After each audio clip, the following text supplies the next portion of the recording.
الحمد لله نحمده ونستعينه ونستغفره ونؤمن به ونتوكل عليه ونعوذ بالله من شرور أنفسنا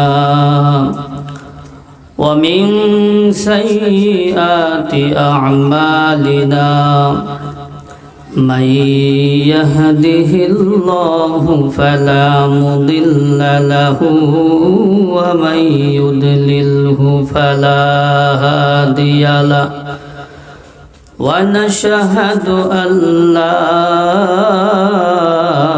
إله إلا الله وحده لا شريك له ونشهد أن سيدنا وسندنا وحبيبنا وحبيب ربنا وطبيب قلوبنا ومولانا محمدا عبده ورسوله أما بعد فأعوذ بالله من الشيطان الرجيم بسم الله الرحمن الرحيم يا أيها الذين آمنوا توبوا إلى الله توبة نصوحا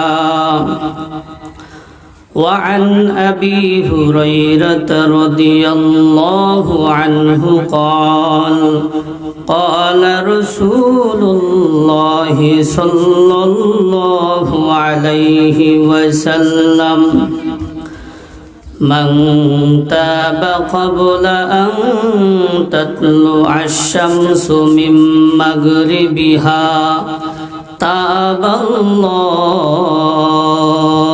إليه أو كما قال النبي عليه الصلاة والسلام موت قاسم جاहे गाफिल इख्तिताम जिंदगी दर हकीकत मौत तेरे इब्तिदाए जिंदगी दर हकीकत मौत तेरे इब्तिदाए जिंदगी यहाँ हम सब मुसाफिर हैं वही आखिर ठिकाना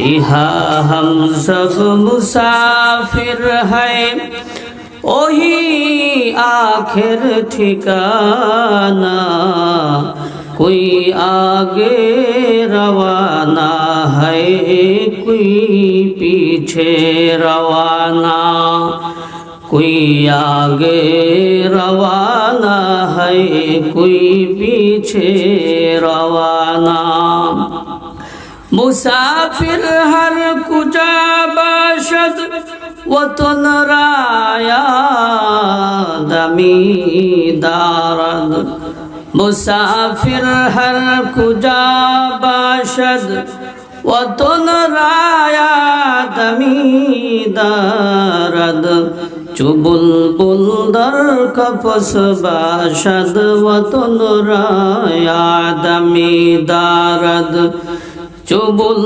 बुलदर कपस बाशद वतन राया दमी दारद ये समन सहरा भी होगा ये खबर बुलबुल को दो ये समन सहारा भी होगा ये खबर बुलबुल को दो ताकि अपनी जिंदगी को छोचका कुर्बा करे, ताकि अपनी जिंदगी को छोचका कुर्बा करे।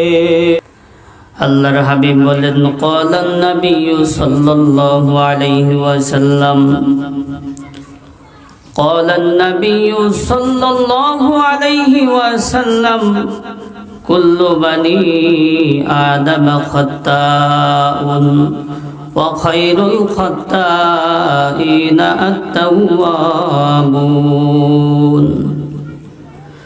সরকারে দো আলম বলেন বনি আদম প্রত্যেকেই গুনাহগার, আর এই গুনাহগারদের মধ্যে ওই ব্যক্তি উত্তম যার গুনাহ হয়ে যাওয়ার পরে সাথে সাথে আবার তওবা করে। তাহলে আল্লাহর হাবিবের এই ভাষ্য অনুযায়ী আমরা প্রত্যেকেই গুনাহগার, কারো গুনাহ কম কারো গুনাহ বেশি, কেউ ভুলের ঊর্ধ্বে নয়। আহলুস সুন্নাত ওয়াল জামাতের আকীদা হইল সমস্ত মানুষ গুনাহগার, শুধুমাত্র নবীরা এবং ফেরেশতারা যাদের কোনো গুনাহ নাই, ফেরেশতাদের কোনো গুনাহ নাই, আর সকল নবীরা হলো মাসুম, তাদেরও কোনো গুনাহ নাই। কিন্তু বনি আদম প্রত্যেকেই গুনাহগার, নবীরা এবং ফেরেশতারা ব্যতীত। আল্লাহর হাবিবের এই ভাষ্য অনুযায়ী বোঝা গেল আমরা সকলেই গুনাহগার। যেহেতু আমরা গুনাহগার, এই জন্য আমাদের গুনাহগুলোর জন্য তওবা করতে হবে। তওবা কাকে বলা হয়? আর রুজু ইলাল্লাহ। তওবা অর্থ হইল ফিরে আসা, ফিরে আসা। আল্লাহ পাক রব্বুল আলামিন এবং মানুষের সাথে যে একটা গভীর সম্পর্ক ছিল, যখন মানুষগুলো গুনাহ করে তখন ওই সম্পর্কটা ভেঙে যায়, দূরে সরে যায়। বলে যখন মানুষগুলো আবার তওবা করে, ওই তওবার মাধ্যমে ভাঙ্গা সম্পর্ক আবার জোড়া লাইগা যায়। আর রুজু ইলাল্লাহ, তওবা অর্থ হইল আল্লাহ তাআলার দিকে ফিরে আসা। আল্লাহ পাক রব্বুল আলামিন এটা জানেন যে আমার বান্দারা পদে পদে পদে পদে তারা গুনাহ করে ফেলবে। এই জন্যই আল্লাহ পাক রব্বুল আলামিন তার কালামুল্লাহর মধ্যে জায়গায় জায়গায় জায়গায় জায়গায় তওবা করতে বলেছে।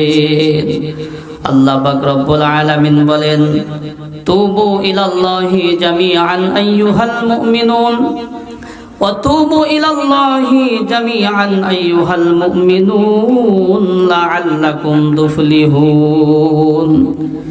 হে ঈমানদাররা, তোমরা সকলে মিলে সম্মিলিতভাবে আল্লাহ তাআলার কাছে তওবা করো। বলে তওবার মাধ্যমে সবচাইতে বড় ফায়দা হলো লাআল্লাকুম তুফলিহুন। বান্দা তওবার মাধ্যমে সফলতার কাঙ্ক্ষিত স্থানে পৌঁছতে পারে। আল্লাহ পাক রব্বুল আলামিন অন্যত্র বলে ইয়া আইয়ুহাল্লাযীনা আমানু তুবু ইলাল্লাহি তাওবাতান নাসুহা। হে ঈমানদারগণ, তোমরা সকলে তওবায়ে নাসুহা করো, আল্লাহ তাআলার কাছে খাঁটি দিলে তওবা করো। আল্লাহ পাক রব্বুল আলামিন বলেন তোমরা সকলে আল্লাহ তাআলার কাছে খাঁটি দিলে তওবা করো, তাওবায়ে নাসুহা করো। খাঁটি দিলে তওবা, তাওবায়ে নাসুহা কাকে বলা হয়? বলে যে তওবার মধ্যে 4টা শর্ত রয়েছে, ওইটাকে খাঁটি দিলে তওবা বলা হয়। 1 নম্বর শর্ত হইল আমি যেই অন্যায় কাজটা করতেছিলাম, এই অন্যায় কাজের উপর লজ্জিত হতে হবে। হায় হায়, আমি যেই কাজটা করতেছিলাম এই কাজটা আসলেই খারাপ কাজ, লজ্জিত অনুতপ্ত হইতে হবে। 2 নম্বর শর্ত হইল যে অন্যায় কাজটা করতেছিলাম এই অন্যায় কাজটা ছেড়ে দিতে হবে, এই অন্যায় কাজটা তাৎক্ষণিক ছেড়ে দিতে হবে, এই অন্যায় কাজ আর করব না। 3 নম্বর শর্ত হইল ভবিষ্যতের জন্য দৃঢ় সংকল্প করতে হবে, এই অন্যায় কাজটা আমি সামনে ভবিষ্যতেও আর করব না।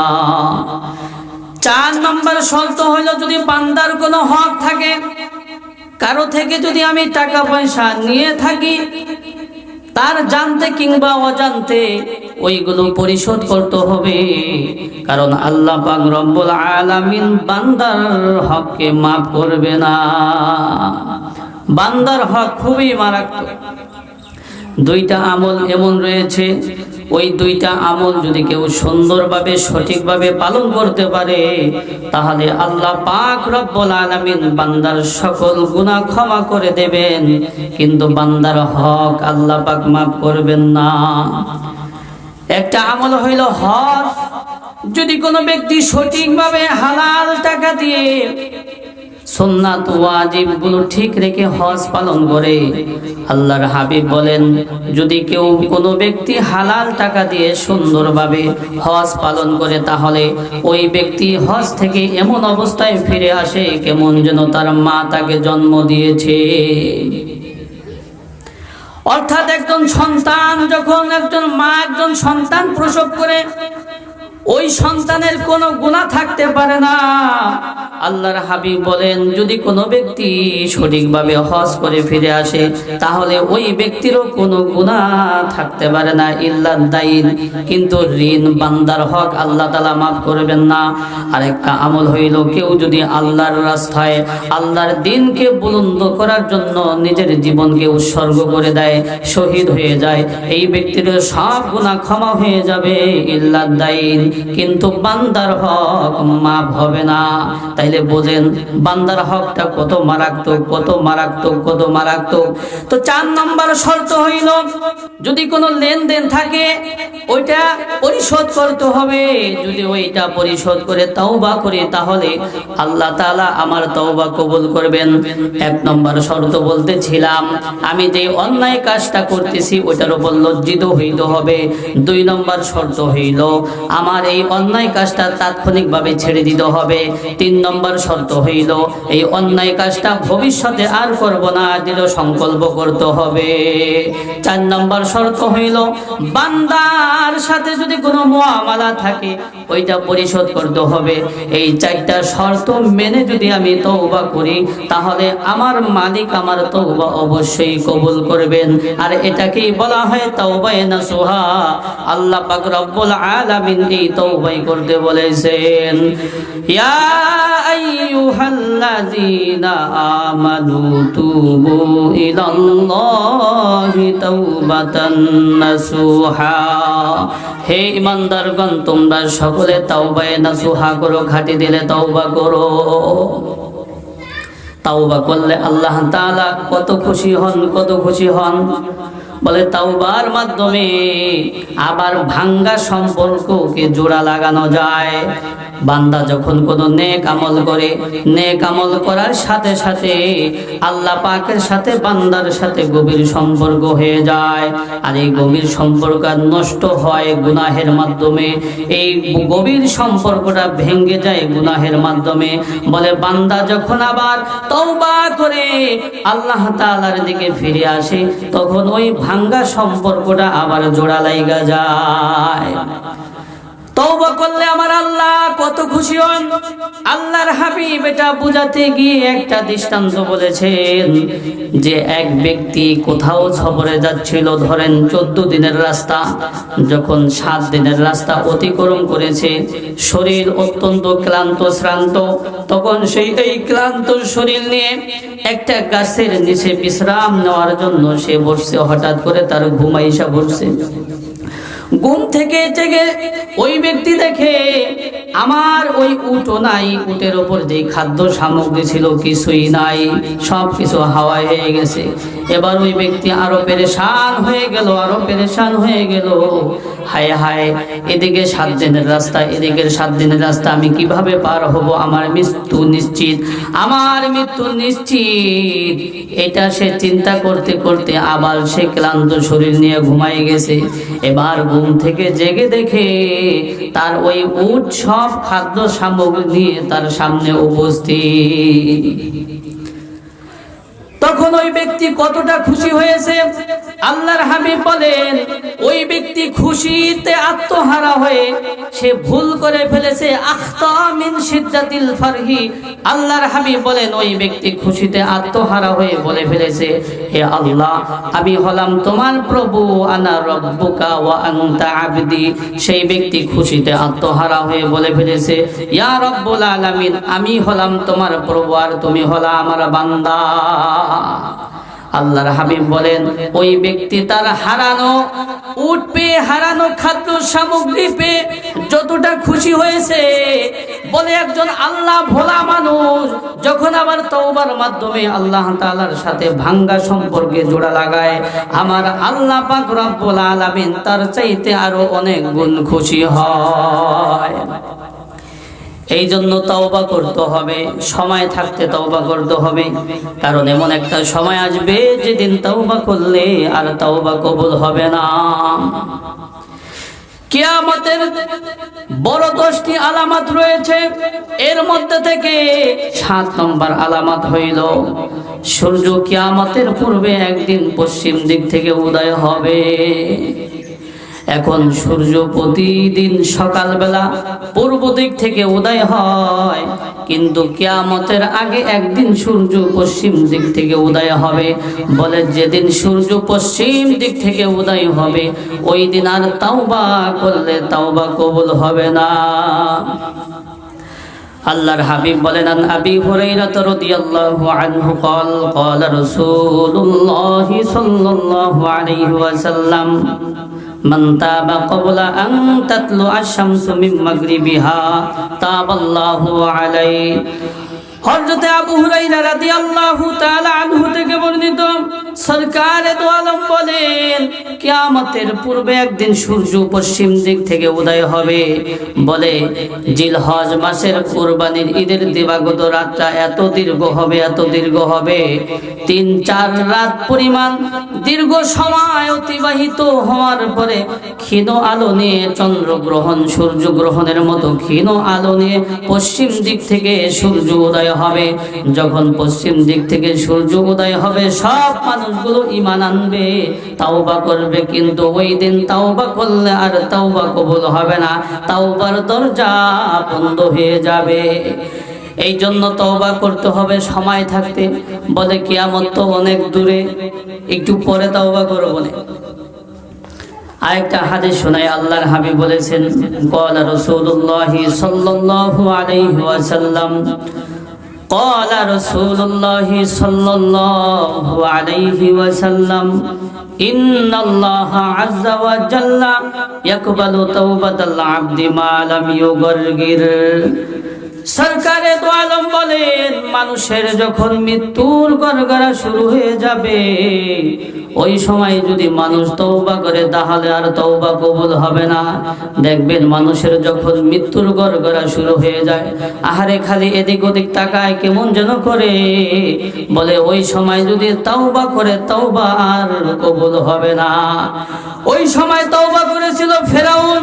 ফেরাউন যখন নীল নদের মধ্যে ডুবে মরতেছিল ওই সময় ফেরাউন বলেছিল, আমানতু রব্বি মূসা ওয়া হারুন, আমি মূসা এবং হারুনের প্রভুর প্রতি ঈমান আনলাম, কিন্তু আল্লাহ তাআলা তার তওবা কবুল করে নাই। কেন? বলে ওই সময় ফেরাউনের মৃত্যুর গড়গড়া শুরু হয়েছে। ফেরাউনের তওবা কেন কবুল হয় নাই? বলে ঈমান আনতে হয় অদৃশ্যের উপর, ঈমান আনতে হয় অদৃশ্যের উপর না দেখা। আমরা জান্নাত জাহান্নাম রাসূল এবং আল্লাহ তাআলাকে দেখি নাই, তারপরও তাদের প্রতি ঈমান আনছি, তারপরও তাদের প্রতি ঈমান আনছি। ঈমান আনতে হয় অদৃশ্যের উপর, অদৃশ্যের উপর। বলে মৃত্যুর গড়গড়া যখন শুরু হয়ে যায় তখন মানুষের আর অদৃশ্য বলতে কিছু থাকে না, মানুষের সামনে সব কিছু তুলে ধরা হয়। আর ওই সময় তওবা করলে দেখা দেখা তওবা কাজে আসবে না। আমরা 7টা জিনিসের উপর ঈমান আনছি, একটাও দেখি নাই। ঈমানে মুফাসসালের মধ্যে 7টা কথা বলা হয়েছে। আমানতু বিল্লাহি ওয়া মালাইকাতিহি ওয়া কুতুবিহি ওয়া রুসুলিহি ওয়াল ইয়াউমিল আখিরি ওয়াল কদরি খাইরিহি ওয়া শাররিহি মিনাল্লাহি তাআলা ওয়াল বা'সি বা'দাল মাউত। আমানতু বিল্লাহি, আমি ঈমান এনেছি আল্লাহ তাআলার উপর, ওয়া মালাইকাতিহি, ফেরেশতাগণের উপর, ওয়া কুতুবিহি, সকল কিতাবের উপর, ওয়া রুসুলিহি, সকল নবীদের উপর, রাসূলগণের উপর, ওয়াল ইয়াউমিল আখিরি, আখিরাত দিবসের উপর, ওয়াল কদরি খায়রিহি ওয়া শাররিহি ওয়াল বাসি বাদাল মাউত, বলে তাকদীরের উপর, ভালো মন্দ তাকদীরের উপর, এবং কিয়ামত দিবসের উপর, পুনরুত্থান হইতে হবে, এর উপর আমরা ঈমান এনেছি। আমরা এই 7টা জিনিসের উপর ঈমান এনেছি, একটাও কিন্তু আমরা দেখি নাই। আমরা আল্লাহকে দেখি নাই, কিতাব দেখি নাই, কিতাবের মধ্যে শুধু একটা কিতাব যেটা কোরআন আমরা দেখতে পেয়েছি, কিন্তু আল্লাহ তাআলা তো 104খানা কিতাব নাজিল করেছেন, ওইগুলো আমরা দেখি নাই। রাসূলদের উপর ঈমান এনেছি, রাসূলদেরকে দেখি নাই। আখিরাত দিবসের উপর ঈমান এনেছি, আখিরাত আমরা দেখি নাই। আবার পুনরুত্থান হইতে হবে, এগুলোর উপর আমরা ঈমান এনেছি, একটাও আমরা দেখি নাই। বলে এই সবগুলো আমরা না দেখা ঈমান এনেছি। বলে মানুষের যখন মৃত্যুর গড়গড়া শুরু হয়ে যাবে, বলে মানুষ যদি নেককার হয়ে থাকে, তখন মানুষের সামনে জান্নাতকে তুলে ধরা হয়, ফেরেশতাদের সুন্দর আকৃতি তার সামনে তুলে ধরা হয়। আর যখন মানুষগুলো বদকার হয়ে থাকে, তখন মানুষের সামনে জাহান্নামের ভয়ঙ্কর দৃশ্য তুলে ধরা হয়, এবং ফেরেশতাদের ভয়ানক রূপ তাদের সামনে তুলে ধরা হয়। আর ওই সময় সে ওইগুলো ভয় ভীতি দেখে তখন তওবা করে, আর ওই তওবা কবুল হয় না। কারণ ওই সময় দেখে দেখে ঈমান আনে, দেখে দেখে ঈমান আনলে ঈমান কবুল হবে না। ঈমান আনতে হবে না দেখা। আমরা 7টা জিনিসের উপর ঈমান এনেছি, একটাও আমরা দেখি নাই। বলে ঈমান আনতে হবে অদৃশ্যের উপর। পৃথিবীতে এক শ্রেণীর মানুষ আছে যাদের যুক্তিতে যেটা ধরে, যেটা তারা দেখে ওইটাকে বিশ্বাস করে, আর যেটা তারা দেখে না ওইটা তারা বিশ্বাস করে না। না না, দেখি বা না দেখি, আল্লাহ আল্লাহর রাসূল বলেছেন এর উপর ঈমান আনতে হবে, বিশ্বাস স্থাপন করতে হবে। তাহলে আল্লাহর হাবিব বললেন, ইন্নাল্লাহা আযজা ওয়া জাল্লা ইয়াকবালু তাওবাতাল আবদি মা লাম ইউগারগির। বলে মানুষের যখন মৃত্যুর গড়গড়া শুরু হয়ে যায়, ওই সময় মানুষগুলো যদি তওবা করে, তাদের তওবা আর কবুল হবে না। কেন তওবা কবুল হবে না? বলে ওই সময় যদি সে নেককার হয়, তাহলে জান্নাত তার সামনে তুলে ধরা হয়, আর যদি বদকার হয়, জাহান্নাম তার সামনে তুলে ধরা হয়, ফেরেশতাদের ভয়ঙ্কর আকৃতি তার সামনে তুলে ধরা হয়। আর তখন ওইগুলো দেখা দেখা ভয়ে ঈমান আনলে ওই ঈমান আল্লাহ তাআলার দরবারে গ্রহণযোগ্য হবে না। এই জন্য সময় থাকতে তওবা করতে হবে, আল্লাহ তাআলার দিকে ফিরে আসতে হবে। তওবা অর্থ আর রুজু ইলাল্লাহ, আল্লাহ তাআলার দিকে ফিরে আসতে হবে। এখন মা বোনের আমরা ভাবতে পারি আমার তো অনেক গুনাহ, হায় রে কত গুনাহ করেছি, আমার আল্লাহ কি ক্ষমা করবে নাকি?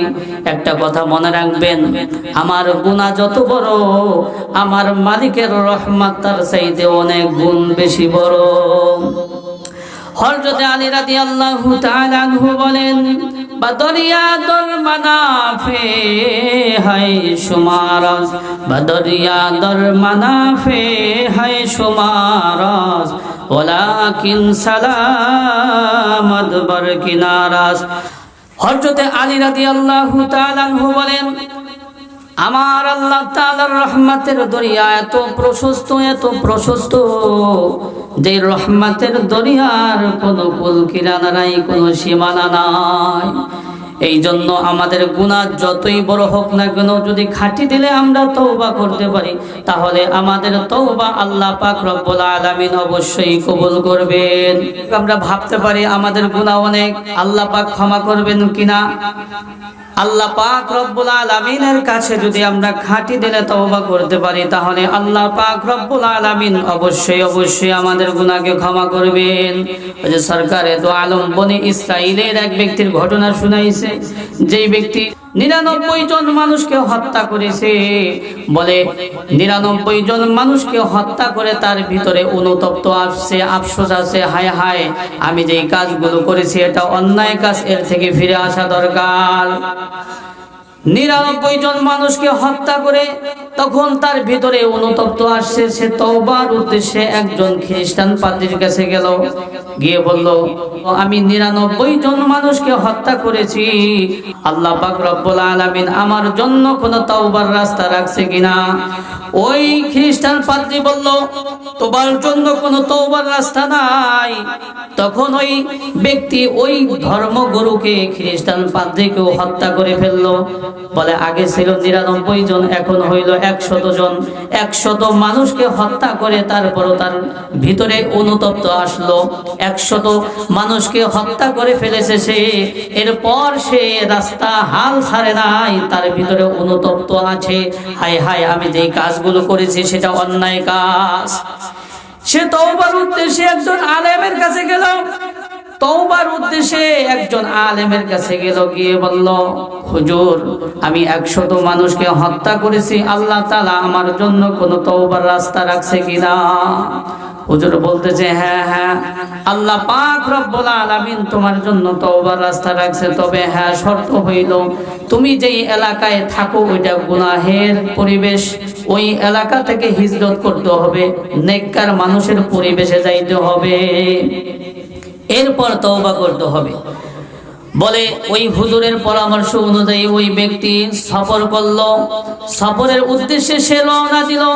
গুনাহের পরিবেশ থেকে সে নেককার লোকদের পরিবেশের দিকে রওনা করলো।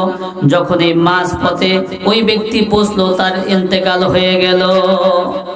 এবার রহমতের ফেরেশতা এবং জাহান্নামের ফেরেশতা, উভয় দলের ফেরেশতারা এসে তার রূহকে নেওয়ার জন্য ঝগড়া শুরু করে দিল। রহমতের ফেরেশতারা বলতেছে, ইন্নামাল আমালু বিন্নিয়াত, আল্লাহ পাক রব্বুল আলামিন মানুষের সব কর্ম, সব আমল নিয়তের উপর নির্ভরশীল করেন। অতএব এই ব্যক্তি তওবার উদ্দেশ্যে সফর করেছে, রওনা দিয়েছে, এই জন্য আমরা রহমতের ফেরেশতারা তার রূহকে নিয়ে যাব। এদিকে জাহান্নামের ফেরেশতারা বলতেছে, না না, ওই ব্যক্তি যদিও তওবার উদ্দেশ্যে রওনা দিয়েছে কিন্তু এখনো সে তওবা করে নাই, এখনো সে তওবা করে নাই, তওবা করার আগেই তার ইন্তেকাল হয়ে গেছে। অতএব আমরা জাহান্নামের ফেরেশতারা তার রূহকে নিয়ে যাব। আল্লাহ পাক রব্বুল আলামিন ঝগড়াকে মীমাংসা করার জন্য তৃতীয় আরেকটা ফেরেশতাকে পাঠাইলো, গিয়ে বলতেছে, তুমি এই ঝগড়াকে মিটায় দাও। কিভাবে? বলে উভয় দিকের জমিনকে তুমি মাপ দেবা। যেই দিকে আসছে, যেই দিকে যাইতেছিল, অর্থাৎ নেককার লোকদের মজলিসের দিকে সে যাইতেছিল, যদি ওই দিকের জমিন কম হয় তাহলে রহমতের ফেরেশতারা তার রূহ নিয়ে যাবে। আর যদি ওই বদকার লোকদের নিকটে জমিন কম হয়ে যায় তাহলে জাহান্নামের ফেরেশতারা তার রূহকে নিয়ে যাবে। বলে উভয় দিকের জমিন যখন মাপা হইল, তখন হাদিসের মধ্যে আসছে ওই নেককার লোকদের মজলিসের দিকে ওই ব্যক্তির 1 বিঘত বেশি অগ্রসর হয়েছে, রহমতের ফেরেশতারা তার রূহকে নিয়ে গেছে। হাদিসের মধ্যে আসছে আল্লাহ পাক রব্বুল আলামিন ওই যেই দিকে যাইতেছিল ওই দিকের জমিনকে বলল, হে জমিন তুমি সংকীর্ণ হয়ে যাও। আর যেই দিক থেকে আসতেছিল ওই দিকের জমিনকে বলল, তুমি প্রশস্ত হয়ে যাও। তওবার উদ্দেশ্যে রওনা দিয়েছে। বলে 100 জন মানুষকে সে হত্যা করেছে, তারপর আল্লাহ পাক রব্বুল আলামিন তার তওবা কবুল করেছে। ওই যে মুসা আলাইহিস সালাতু ওয়াস সালামের যুগে লোকজন এসে বলতেছে, হে আল্লাহর নবী, আল্লাহ পাক রব্বুল আলামিন অনেক দিন ধরে বৃষ্টি দেয় না, আপনি একটু দোয়া করেন আল্লাহ পাক রব্বুল আলামিন যাতে করে বৃষ্টি দেয়। মুসা আলাইহিস সালাতু ওয়াস সালাম ইস্তিসকা, বৃষ্টির নামাজ পড়ে এরপর আল্লাহ পাক রব্বুল আলামিনের কাছে দোয়া করলো, ইয়া রব্বুল আলামিন আপনি বৃষ্টি দিন, আপনি অনেক দিন ধরে বৃষ্টি দিচ্ছেন না, আল্লাহ আপনি আপনার রহমতের বৃষ্টি দিয়ে তামাম দুনিয়াকে ঠান্ডা করে দেন। আল্লাহ পাক রব্বুল আলামিন বলতেছে, হে মুসা, তোমার ওই মজলিসের মধ্যে এমন একজন নাফরমান ব্যক্তি আছে যে লাগাতার 40 বছর যাবত গুনাহ করতেছে। যদি আপনি তাকে ওখান থেকে বের না করেন তাহলে আল্লাহ রাব্বুল আলামিন বৃষ্টি দিবেন না। এবার মুসা আলাইহিস সালাতু ওয়াস সালাম ঘোষণা দিল, এখানে অমুক ব্যক্তিকে যে লাগাতার 40 বছর যাবত গুনাহ করতেছিলে, তুমি এখান থেকে চলে যাও, তুমি না গেলে আল্লাহ পাক বৃষ্টি দিবেন না। এখন যেই ব্যক্তি গুনাহ করছে সে তো জানে। এবার ওই ব্যক্তি আল্লাহ রাব্বুল আলামিনের কাছে এমন অনুতপ্ত হইল, এমন লজ্জিত হইল, ইয়া রাব্বুল আলামিন, দীর্ঘ 40 বছর যাবত আমি গুনাহ করে আসছি, আমি তো জানি আল্লাহ দীর্ঘ 40টা বছর তুমি আমার গুনাহকে গোপন করে রেখেছো। ইয়া আল্লাহ, আজকে আমার গুনাহকে আপনি প্রকাশ করে দিয়েন না। ওই ব্যক্তি এমন ভাবে লজ্জিত অনুতপ্ত হয়ে আল্লাহ রাব্বুল আলামিনের কাছে তওবা করলো। আল্লাহ পাক রব্বুল আলামিন তার তওবা কবুল করে নিলেন, সাথে সাথে বৃষ্টি দিয়া দিলেন। এবার মুসা আলাইহিস সালাতু ওয়াস সালাম বলতেছে, ইয়া রব্বুল আলামিন, কিছুই তো বুঝলাম না। আপনি একটু আগে বললেন একজন ব্যক্তি লাগাতার 40 বছর যাবত গুনাহ করতেছে, যদি সে এখান থেকে না যায় তাহলে আপনি বৃষ্টি দিবেন না, অথচ এখান থেকে কেউ গেল না আর আপনি বৃষ্টি দিয়া দিলেন।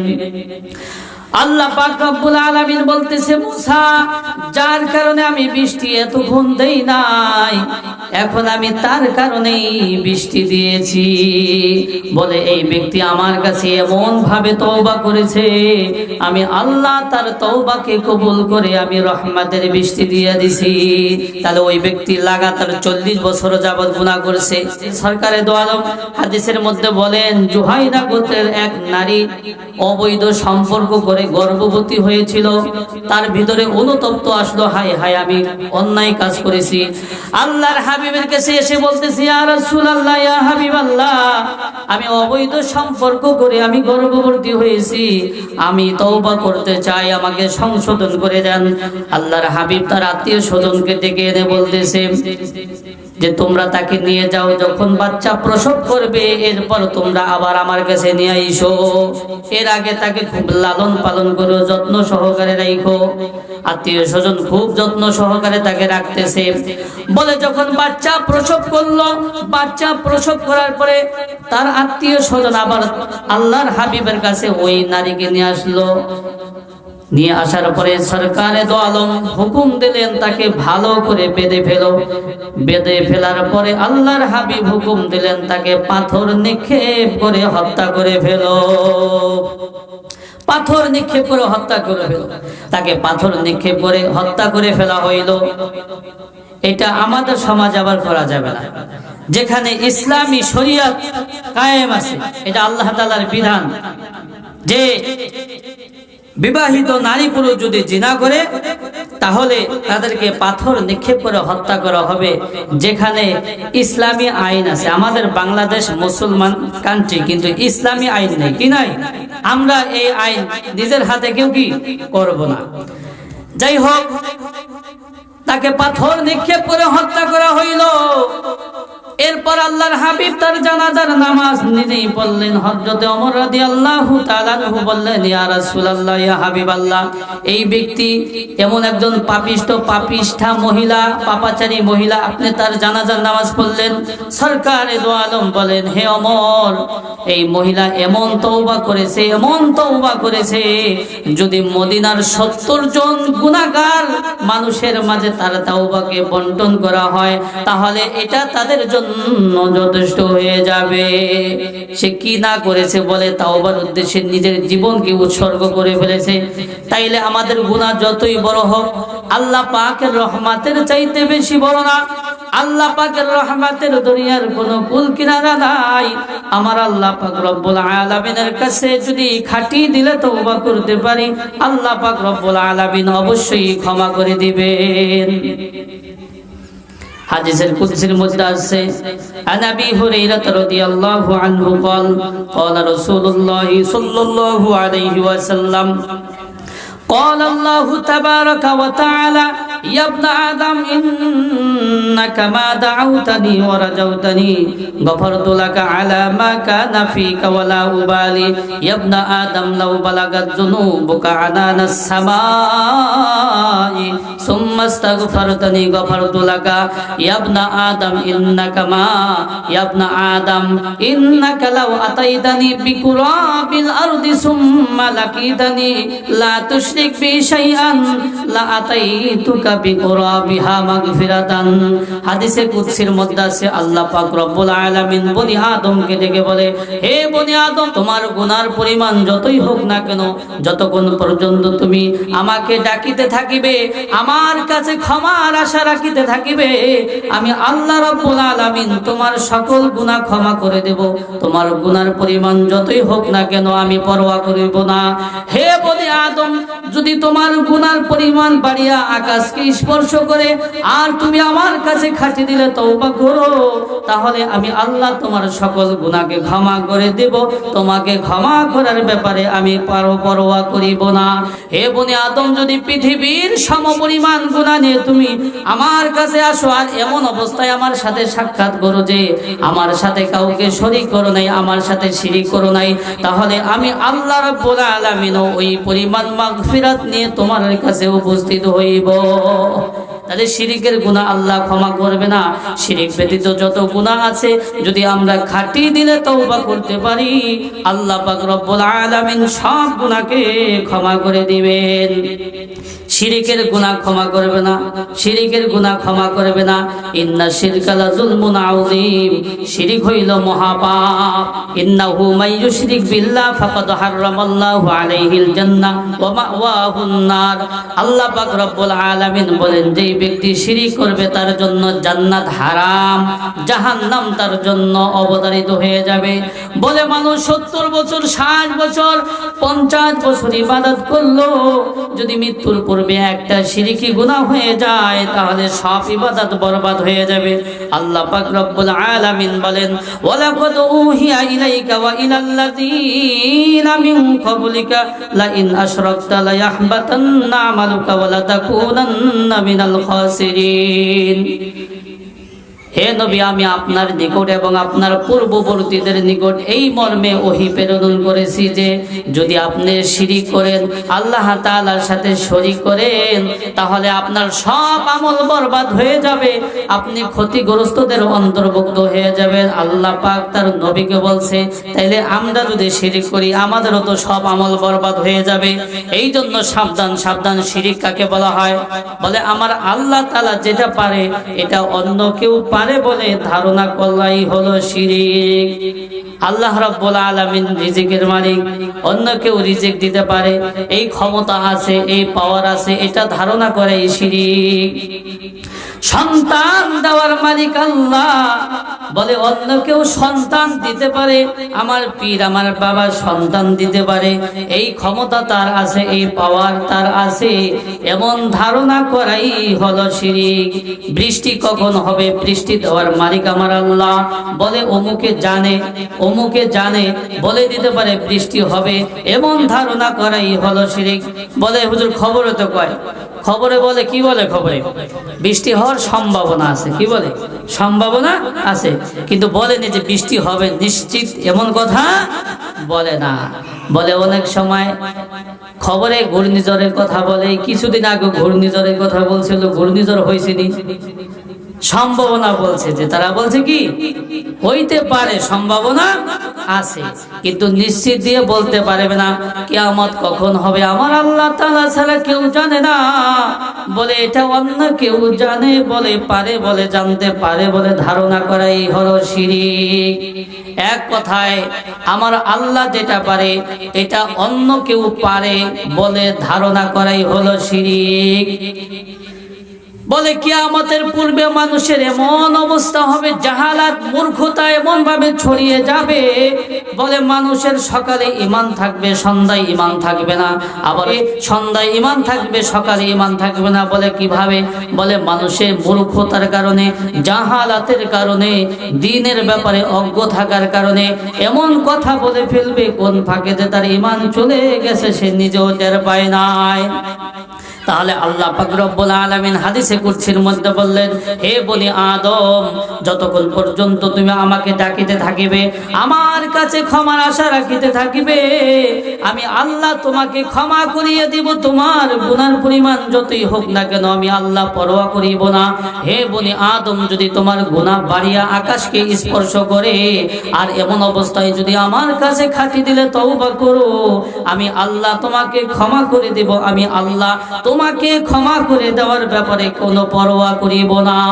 হে বনি আদম, যদি তুমি পৃথিবীর সমপরিমাণ গুনাহ নিয়ে আমার কাছে আছো, আর এই অবস্থায় আমার সাথে সাক্ষাৎ করো, মিলিত হও যে আমার সাথে কাউকে শিরিক করো নাই, তাহলে আমি আল্লাহ ওই পরিমাণ মাগফিরাত নিয়ে তোমার কাছে উপস্থিত হইব। আমি আল্লাহ তোমাকে ক্ষমা করে দেওয়ার ব্যাপারে করো পরোয়া করিব না। ইলাহি গরকে দরিয়ায়ে গুনাহম, ইলাহি গরকে দরিয়ায়ে গুনাহম, তুমি দানি ওকত হস্তি গवाहम, गुनाहे बेअददरा बार बसतम, गुनाहे अददरा बार बसतम, हजारा बार तौबा शिकस्तम, नमी दानम चरा महरूम मांदाम, रहे ही चुनी मकसूम मांदाम, गदा खुदरा तुरा सुल्ता चुदीदम, बदरगाहे तुआए रहमान दवीदम। আল্লাহ পাক রব্বুল আলামিন বলেন, কুল ইয়া ইবাদিয়াল্লাযীনা আসরাফু আলা আনফুসিহিম লা তাকনাতু মির রাহমাতিল্লাহ, ইন্নাল্লাহা ইয়াগফিরুয যুনুবা জামিআ, ইন্নাহু হুয়াল গফুরুর রহিম। আল্লাহ পাক রব্বুল আলামিন ঈমানদারদেরকে ডেকে বলেন, বান্দাদেরকে ডেকে বলেন, হে আমার বান্দারা, যারা নিজেদের উপর জুলুম করেছো, অন্যায় করেছো, অবিচার করেছো, আমি আল্লাহর কাছে তোমরা খাঁটি দিলে তওবা করো, আমি আল্লাহ পাক রব্বুল আলামিন তোমাদের সকল গুনাহকে ক্ষমা করে দেব। আল্লাহ পাক রব্বুল আলামিন অন্যত্র বলেন, ওয়ালা সাউফা ইউতিকা রাব্বুকা ফাতারদা, ওয়ালা সাউফা ইউতিকা রাব্বুকা ফাতারদা। হে নবী, আমি আপনাকে এমন দাওয়াত দিব যে আপনি খুশি হয়ে যাবেন। হে নবী, আমি আপনাকে এমন দাওয়াত দিব যে আপনি খুশি হয়ে যাবেন। সরকারে দো আলম বলেন, ইজান ওয়াল্লাহি লা আরজা ওয়া ওয়াহিদুম মিন উম্মতি ফিন্নার। আল্লাহর হাবিব বলেন, যতক্ষণ পর্যন্ত আমার একজন উম্মত জাহান্নামে থাকবে আমি নবী খুশি হব না। এটা সবচাইতে আশাব্যঞ্জক আয়াত। আল্লাহ পাক রব্বুল আলামিন বললেন, হে নবী, আমি আপনাকে এমন দাওয়াত দিব যে আপনি খুশি হয়ে যাবেন। আল্লাহর হাবিব বলেন, ইজান ওয়াল্লাহি লা আরদা, ইজান ওয়াল্লাহি লা আরদা ওয়া ওয়াহিদুম মিন উম্মতি ফিন্নার। বলে, আমার উম্মত, একটা উম্মত যতক্ষণ পর্যন্ত জাহান্নামে থাকবে আমি নবী খুশি হব না। আল্লাহর হাবিব বলছেন, আমার একটা উম্মত যতক্ষণ পর্যন্ত জাহান্নামে থাকবে আমি নবী খুশি হব না। এই জন্য আমাদের সকলকে উম্মত হইতে হবে। নবীর উম্মত তো সকলেই দাবি করি, মুখে দাবি করলে হবে না, কাজে কর্মে দাবি করতে হবে। কাজের নাম হইল আসল, কাজে নবীর উম্মত হইতে হবে। বলে, যেদিন হাসরের ময়দান কায়েম হয়ে যাবে, নবী আমার হাসরের ময়দানে হাউজে কাউসারের পানি পান করাবে। বলে, যখন পানি পান করানো শুরু করবে, কিছু কিছু মানুষ যখন পানি পান করতে আসবে, তখন তাদের মাঝে দেওয়াল হয়ে যাবে, আর পানি পান করতে পারবে না। আবার কিছু মানুষকে নবী নিজেই চিনবে না। এই জন্য নবীর উম্মত হইতে হবে। নবীর উম্মত হইতে হবে, নবীর সুন্নাতগুলোর অনুসরণ করতে হইবে। ভাত খাই, ভাত খাওয়ার একটা দোয়া আছে, ঠিক নেই? খানা যখন সামনে আসে একটা দোয়া আছে, আল্লাহুম্মা বারিক লানা ফিমা রাযাকতানা ওয়া কিনা আযাবান নার। এটা নবীর সুন্নাত। যখন খানা খাওয়া শুরু করব তখন একটা দোয়া আছে, বিসমিল্লাহি ওয়া আলা বারাকাতিল্লাহ। এটা নবীর সুন্নাত। যখন খানার শুরুতে দোয়া পড়তে ভুলে যাই, মাঝে মনে হয়, খাওয়ার মাঝে হঠাৎ করে মনে হয়, তখন একটা দোয়া আছে, বিসমিল্লাহি আউওয়ালাহু ওয়া আখিরা। এটা বলা নবীর সুন্নাত। যখন খানা খাওয়া শেষ শেষ করব তখন একটা দোয়া আছে, আলহামদুলিল্লাহিল্লাযী আত'আমানা ওয়া সাকানা ওয়া জাআলানা মিনাল মুসলিমিন। বলে এই দোয়া পড়া সুন্নাত। যখন দাওয়াত খাবো তখন একটা দোয়া আছে, আল্লাহুম্মা আত'ইম মান আত'আমানি ওয়াসকি মান সাকানি।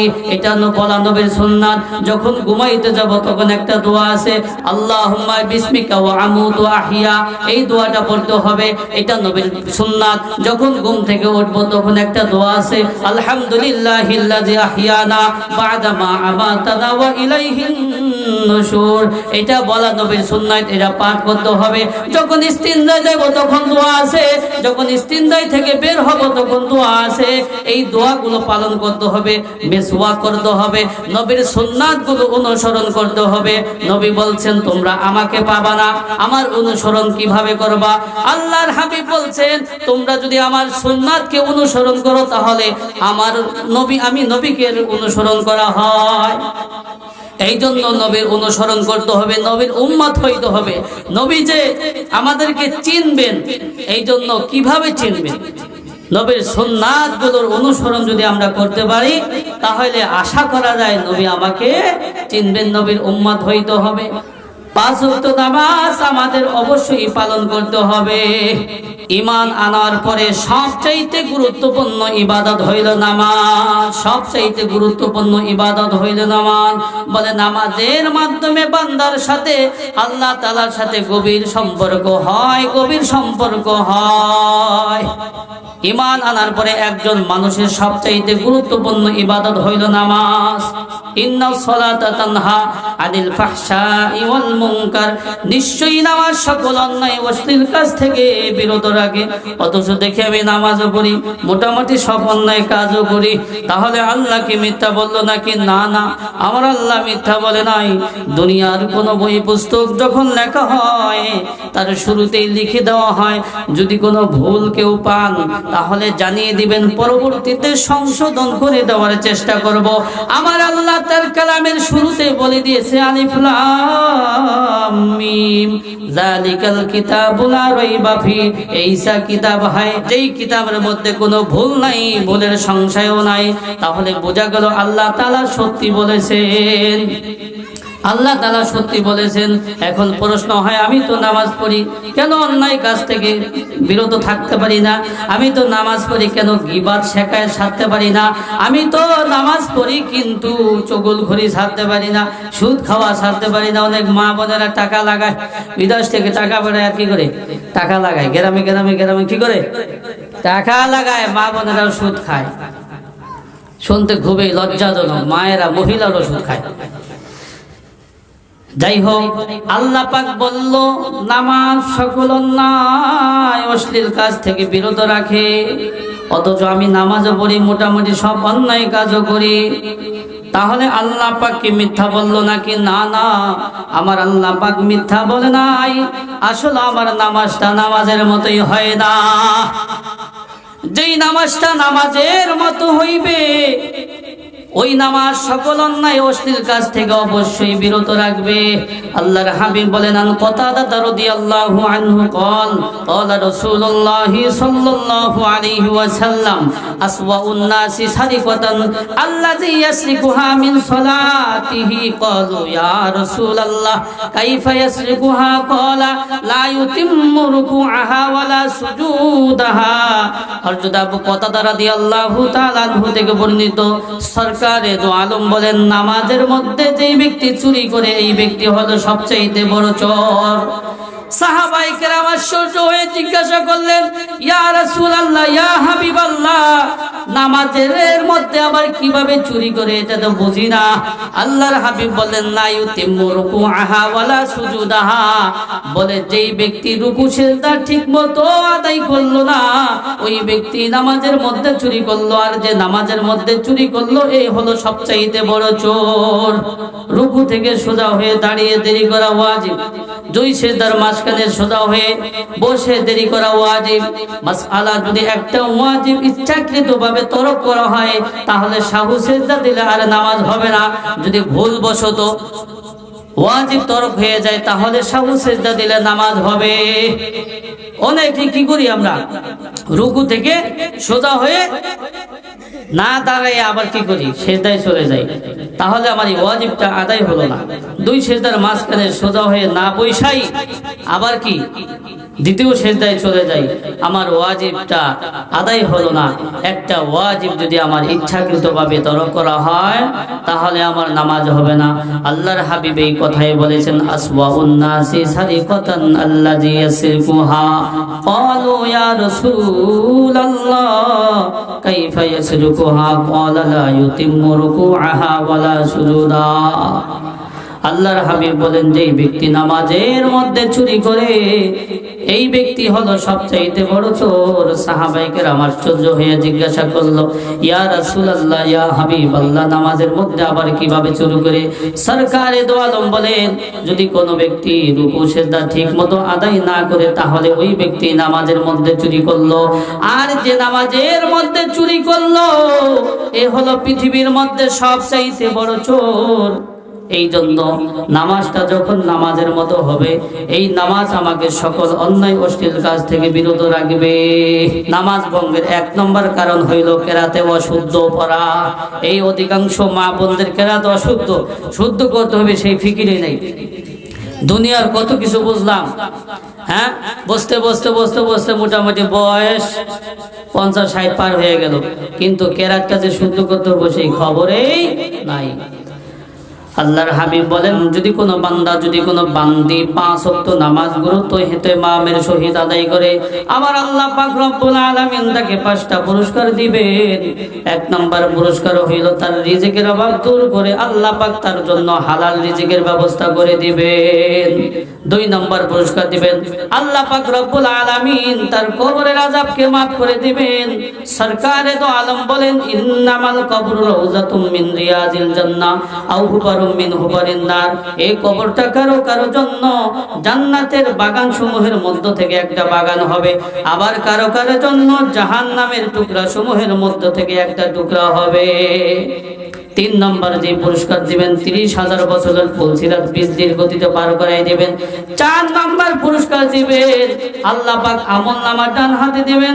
ফা আম্মা মান উতিয়া কিতাবাহু বিয়ামিনিহি ফাসাউ ইউহাসাবু হিসাবান ইয়াসিরা। আল্লাহ পাক রব্বুল আলামিন বলেন, যার আমলনামা ডান হাতে দেওয়া হবে তার থেকে হিসাব খুব সহজে নেওয়া হবে, আর যার আমলনামা বাম হাতে দেওয়া হবে তার হিসাব অত্যন্ত কঠিন ভাবে নেওয়া হবে। 5 নম্বর যে পুরস্কার দিবেন, বিনা হিসাবে জান্নাত দিবেন।